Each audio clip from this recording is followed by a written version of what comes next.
What is 45% of 600? A. 240. B. 250. C. 260. D. 270. E.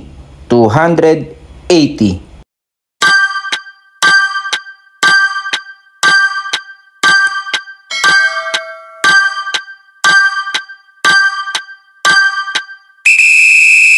Napapansin nyo mga ka-review, ilang sunod-sunod na videos ang regarding sa percentage.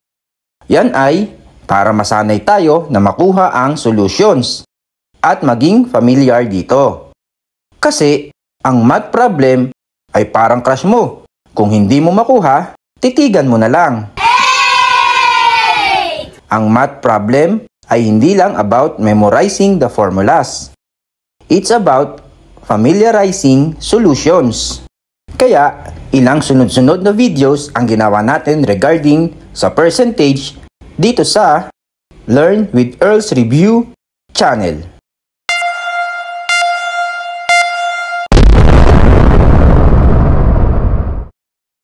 Basic ang sasagutan natin for today's video. For sure, tama lahat ang mga sagot nyo. Pag nakakakita kayo ng percentage, i-convert na agad sa decimal. 600 multiplied by, convert 45% sa decimal, magiging 0.45. 600 multiplied by 0.45, 5 multiplied by 0 is 0. Dito ay 0 na rin. 5 multiplied by 6, 30. 0 multiplied by 4 is 0. Tapos, 0 na din dito. 6 multiplied by 4, 24. 0, 0, 0. 3 plus 4, 7. Then 2.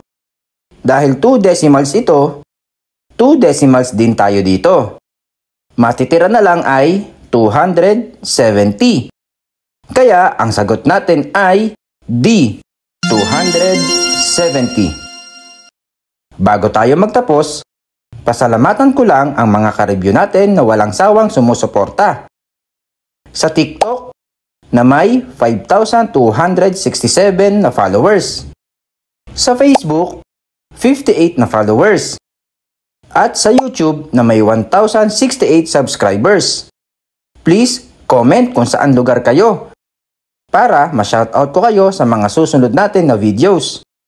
Sana nakatulong ang solution ngayon ka-review. Correct me if I'm wrong. Subscribe for more.